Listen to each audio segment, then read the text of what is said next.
So today we are going to begin with the lesson number 4 of your class 3 English grammar, that is kinds of noun, collective, abstract and material noun. So collective noun क्या होता है? Names given to a group of people, animal, place or things are known as collective noun. जो name दिया जाता है group of people को, animals को, जो group of animals हो गए, प्लेस हो गए, आपके थिंग हो गए, जो कॉमनली एक नेम दिया जाता है वो होता है आपका कलेक्टिव नाउन, जहाँ बहुत सारे लोग होते हैं. Collective noun shows a group of people, place, animal और थिंग. एक ग्रुप दिखाता है पीपल का, एनिमल का, प्लेस का या फिर थिंग का. So here look and read. They bought a bunch of grapes. Bunch आ गया ना, ग्रुप आ गया ग्रेप्स का, तो क्या हो गया? दे बॉट अ बंच हो गया आपका collective noun. There are 42 students in a class. Class है ना, 42 स्टूडेंट्स है, बहुत सारे स्टूडेंट है, कलेक्टिवली स्टूडेंट्स आ गए तो आपका कलेक्टिव नाउन हो गया class.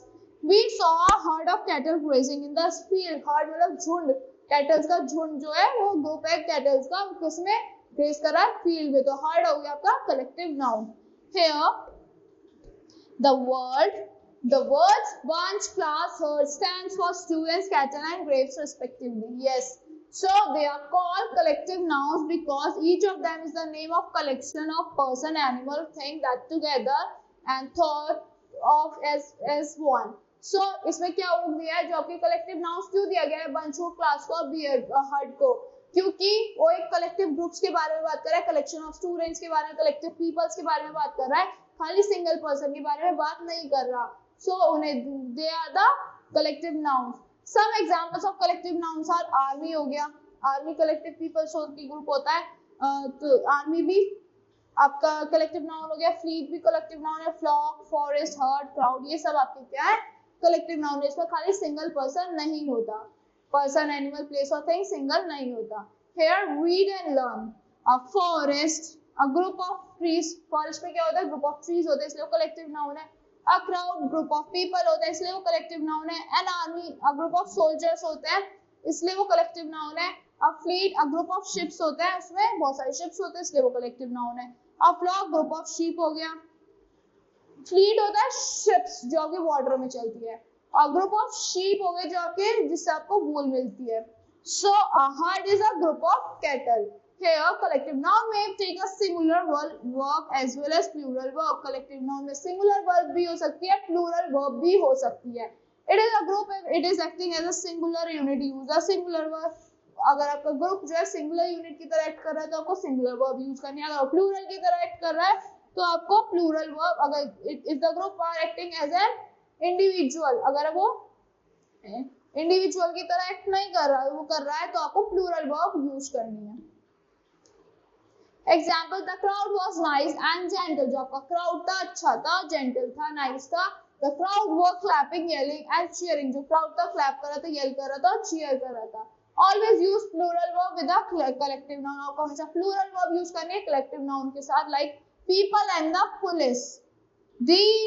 Those people live, not lives नहीं आएगा यहाँ पे, live आएगा ना. These people live in Asia. अगर आप these people lives in Asia, कोई सेंटेंस ही बैठ रहा. Those people live in Asia. वो people कहाँ रहते हैं? एशिया में रहते हैं. The police have caught the thief. क्या है? पुलिस ने क्या करा? कॉट करा थीफ को. So here are some more collective nouns you can use for groups of people. A crowd of shoppers. So a crowd है ना किसका? shoppers का. A company of actors. A class of school children. Now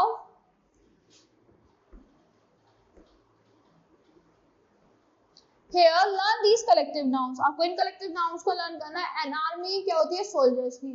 Assembly of hearers, troop of acrobats, crowd of onlookers, जो देख रहे होते हैं, onlookers होते हैं. A chorus of singers, a band of musicians. Now animals की क्या हो गए? A yoke of oxen, a pride of lions, a drove of cattle, a herd of deer, elephants and sheep. Pride होता है lions का. A brood of chickens. Now move to the next page. Miscellaneous nouns क्या होते हैं आपके? A fly of aeroplane. Miscellaneous nouns हो गए आपके? A fly of aeroplanes, a pack of cards and lies, ये आपको लर्न करने हैं. A suit of clothes, a bouquet of flowers, bouquet किसका? flowers का. A pile of bells, a bunch of keys, bananas and grapes. आपके bunch keys का भी हो सकता है, bananas का भी हो सकता है, grapes का भी हो सकता है. A set of crockery or glass, set किसका होता है? crockery का, glass का, glasses का. A cluster of stars, diamond, a skein of wool, a convoy of vehicles and ships. Here the phrase a piece of means a single service or a part of something. Here piece का मतलब होता है एक चीज single या किसी चीज का part. Like a slice or a piece of advice. एक मेरे को आपको piece दे रहा है, it is a piece of advice. इसमें piece of आ गया. A slice or a piece of cake. A slice or a piece of paper. A slice or a piece of chalk. Here some nouns saying the amount of some. Here some nouns saying the amount of some form of something. A loaf of bread. किसका loaf? bread का. A bar of soap. soap का bar होता है. A pyramid of blocks. एक pyramid आपका blocks का. A bar of chocolate. A ball of string. A dozen of bananas. Till there we have talked about the collective noun. Now we are talking about the abstract noun. Now abstract noun क्या होता है? Nouns which cannot be seen, tasted or heard physically are known as abstract noun. जिनको हम ना देख सकते, ना test कर सकते, ना फिजिकली देख सकते किसी चीज को, वो क्या होते हैं? आपके abstract noun हो गए. Like pride. आप pride को नहीं देख सकते. Strength, beauty, truth, honesty, आप फिजिकली इसको नहीं देख सकते ना. So ये क्या है? आपके abstract noun है. The words honesty, truth, beauty, wisdom, strength, coward, fear, politeness, silence, happiness are abstract nouns. Read and learn. You must have maintained a good garden. आपने एक अच्छा garden maintain करके रखा है. The word health is similar to the word garden in the same sentence. Is not कि आप इसकी जगह good health भी रख दोगे तो same होगा. So, but we cannot see health as we can see a garden.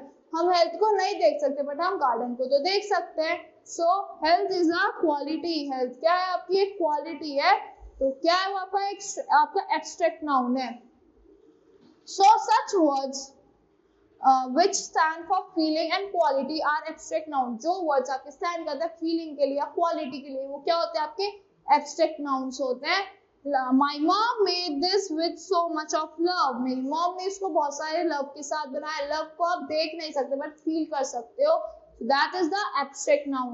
Now love is like a thing, but as we say it is in a sentence. You can say mom made this with a lot of ghee, but love is a thing like a ghee. So love is something you can only feel. So love is a feeling. Now क्या हो गया आपका? feeling हो गया. तो क्या हो गया आपका? abstract noun हो गया. In the same way, we say something, you must maintain good health. Now, health sounds like a naming word and is a abstract noun. Now, move to the next page. Now, let's talk about material noun. All the names of substance or material from which something is created are known as material noun. कोई भी substance या कोई भी material जिससे कोई चीज बनी है, उसको क्या कहते हैं? material noun कहते हैं. Like they can be both countable material noun and uncountable material noun. आपका material noun countable भी हो सकता है और uncountable भी हो सकता है. For example, steel, salt, sound, glass, gold, metal. Look and read. Milk हो गया, wood, iron, gold. So the word milk, wood, iron, gold stands for material and substance of which things are made. एक ऐसा material या कोई ऐसा substance जिससे कोई चीज बनती है. They are called material noun. जिससे कोई चीज बनती है तो उसको क्या कहते हैं? मटेरियल नाउन कहते हैं. So that's all for this lesson number 4.